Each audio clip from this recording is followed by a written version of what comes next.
Last thing, man. Ryan Day versus Lou Holtz. Oh my goodness. You know, Ryan Day sounds like such a pussy. Like when he did that shit after the game, because I was at the bar. Brian Jordan, shout out to Brian Jordan, by the way. Really good conversation with him. Obviously, former Brave, former Falcon. Great dude, honestly. He was a really good dude. I really enjoyed talking with him.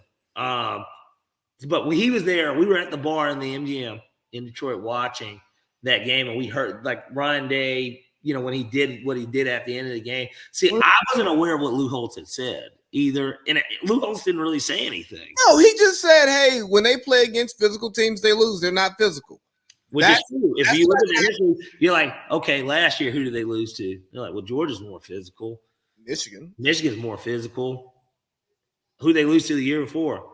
Michigan's more physical. Like, they do lose those games typically. Yes, I thought it was some astute analysis, and he didn't like it. He took it personally, maybe because it's another coach. Maybe it's a coach who's won a national championship. I don't know. And hey, guys, you won the game on the last play of the game. I don't think when you squeak out of Notre Dame, that's the time to beat your chest. No, it's not the time to beat your chest, man.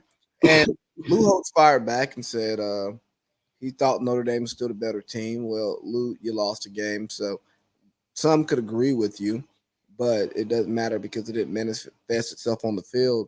But Ryan Day, here's what I need for you to do. I need for you to win a natty before, to maintain this bravado. Well, considering that this was a guy that was, let's keep it 100. They lose that game. This was a guy where we start to see some smoke coming from up under his seat, and then we're like, hold on. They're like, your seat's not hot, is it? Like, I didn't turn the seat warmer on. Are you okay? I see steam coming from up under there. And he still got to beat Penn State. And he still has to beat Michigan. And there's no guarantee he wins those games. And Jim Harbaugh said it years back about being born on third base. Ryan Day was gifted a program that was hitting on all cylinders. And as much as I just talk shit about Herb, if Herb doesn't leave, Ohio State has one or two more national championships. You know what? If Herb is coaching Ohio State in that semifinal game against Georgia, as close as that game was, Herb's kicker probably makes that kick because he doesn't want to get his ass kicked when he gets back to the locker room. Yeah. Herb's teeing off. Isn't that one of the – I know we talked about another really good quote. I guess it was Parcells, right? Yeah. Isn't that another great quote?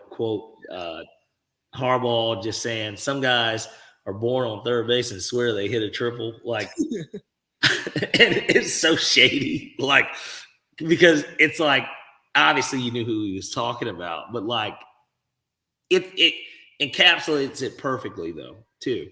In reality, it's like, in a weird way, I don't remember Florida State being really bad, but think about it. Jimbo kind of was in a similar position at Florida State. Now, Jimbo had credibility coming to Florida State, obviously being LSU's OC with, Nick or whatever. But he was another guy, which is kind of showing a little bit more now than anything, that, oh, shit, you kind of went to Florida State and you just, he got his national championship, which is the difference. Yeah. But ever since that national championship, you look like Jameis Winston really was a lot of your success. I mean, they were a talented team. Devontae Freeman, Kelvin Benjamin, Joyner, Cook, Dalvin Cook. Wasn't Dalvin Cook the backup on the team? Was he there? No, he wasn't the freshman. I think Dalvin came after Freeman left. But they had Jalen Ramsey. Yeah, Jalen Ramsey. Yeah, they had Derwin James. Bro, you have Pro Bowlers and All Pro guys, and even though Jameis has not played to that level, Jameis still threw 30 tubs and 5,000 yards in an NFL season, a 16-game season at that. And they were 7-9, so it's not like they were just bottom of the barrel. Well, that's why Brady came in immediately and won a Super Bowl, because the team was good. Yeah. They had everything but They was turnovers killed them in games. So yeah. So yeah, man, I think that's a great way to wrap it. Ryan Day, win a natty and then run your mouth all you want, man. But you're born on third base, did not hit a triple. But you know what? If you score, you score. That's all that matters. But unfortunately, you've been sitting on third base for 5-6 years. And Ohio State's only going to have but so many outs that they're going to allow before you need to probably try and steal home. And if you don't, you'll probably get thrown out anyways. But game over, buddy. Game over. Yep. All right, man. That's the show. Great talking with you, Parlay Pete. Look forward to hearing about London on next week's show. Hopefully, those birds rise up and we have a great flight back. Whereas Jacksonville will be there for another week because the NFL is prepping to move them over there. Wouldn't surprise me one bit. I will, of course, be documenting it. And certainly, even though I don't put everything out for the group, not for the group, but for like my page in general, I will definitely be sending you guys stuff. And of course, you'll be getting commentary from me, even though we're going to have like a 6-hour time difference or something. I'll be up. Yeah. I'm a baby. Yeah.